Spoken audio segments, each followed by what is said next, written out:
CTV News at 5 with Hudson Mack. There is another shocking case of animal neglect to show you tonight. A man in Nanaimo is facing animal cruelty charges after a 7-month-old German Shepherd puppy was found with a collar deeply embedded into her neck. We need to warn you that the pictures of the suffering animal are disturbing.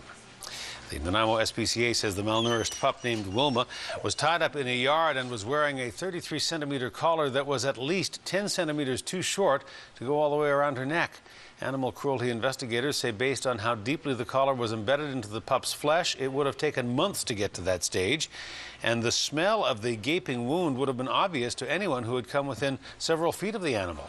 This was probably the worst wound I've seen that's caused by a collar in the 3 years that I've been working here at the Nanaimo SPCA. She was in real distress, and nobody could not have noticed this. For an injury as bad as the injury that Wilma had, I would have expected her to be a little bit afraid and nervous, but she seems to love people, and she was really waggly-tailed. I mean, this collar that was around her neck was a collar for a small puppy. It was about 33 centimeters wide, and Wilma's neck was 43 centimeters in diameter. So this had slowly over the weeks and months worked its way through her neck and caused this massive injury. After Wilma was found tied up in that Nanaimo backyard, the animal was rushed to the Island Veterinary Hospital and underwent immediate surgery.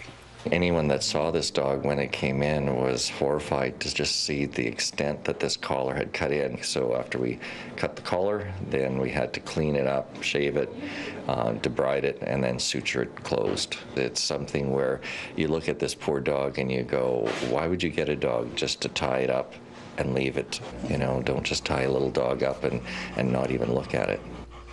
The SPCA says it's grateful for any help it receives in helping to pay for Wilma's medical costs. You can make a donation calling the Nanaimo and District Branch at the number on your screen.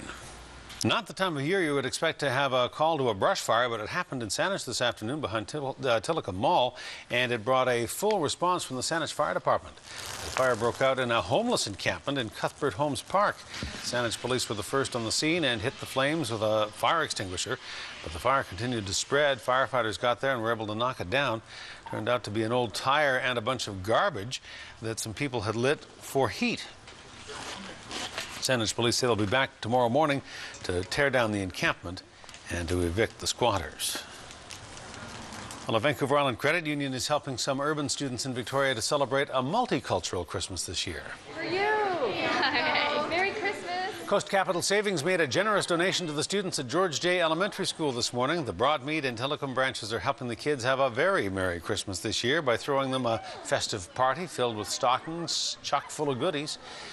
The children had a visit from Mr. and Mrs. Claus, along with some of Santa's elves. The credit union says not only do they want to provide a happy holiday, they want to ensure that the students are happy year-round.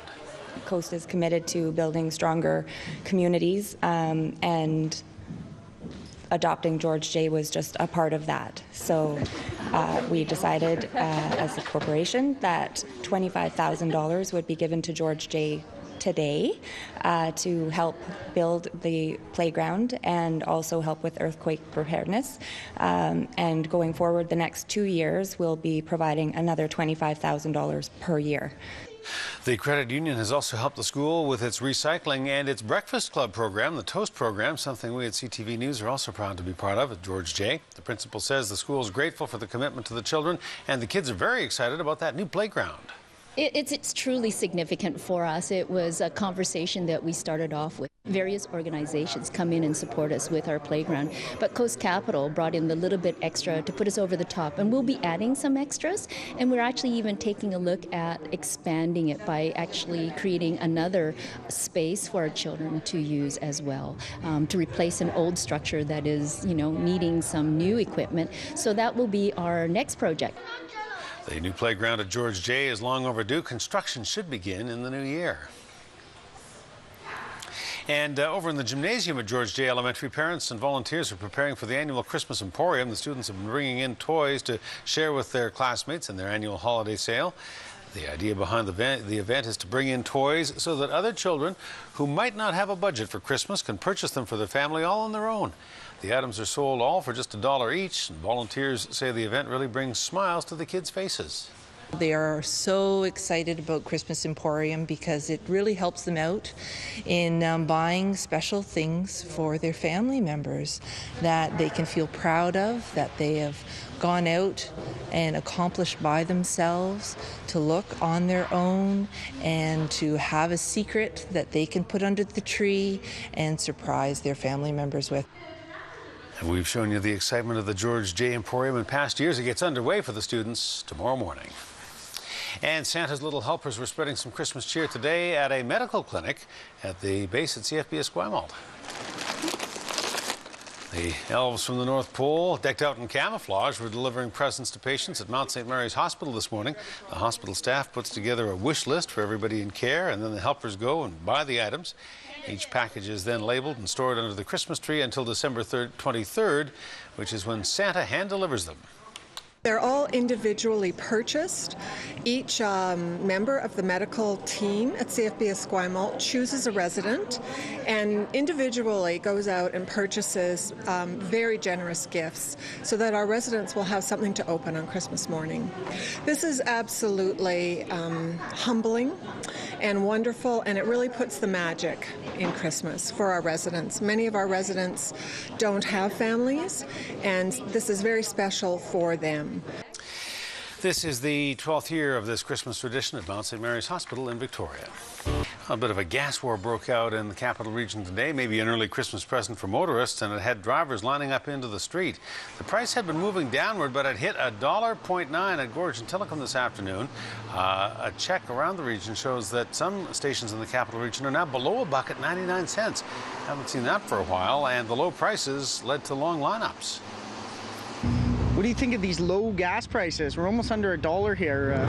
Worth it to sit here in a lineup? It is, considering I come from Shawnigan and it's $1.22 up there today, so 20 cents is a pretty big deal.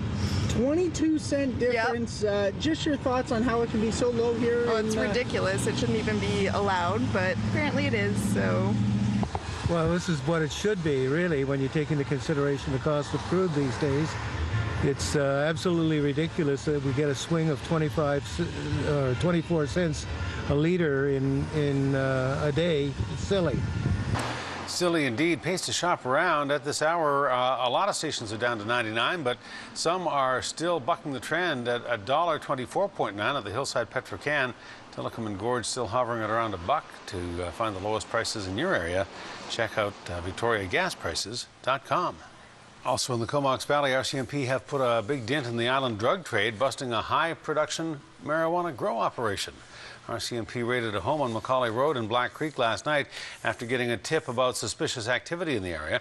When they got there, the Mounties found a large professional-scale marijuana grow-op inside an outbuilding on the property. Officers say it was a good haul with more than 1,000 plants spread through 5 different growing rooms. During the seizure, we seized 1,070 marijuana plants, as well as 5 large air conditioner units, a lot of inline fans and cooling material, things like that, as well as a large variety of electronic apparatus that's used to power the grow-op.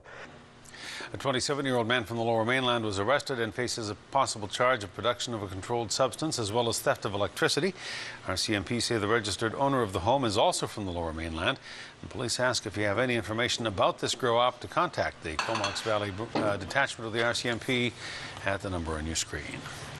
Students in Nanaimo are demanding that the school district bring back their exam week, and they are taking their message directly to the school board with a protest tonight outside the board's weekly meeting. Exam week! Exam week!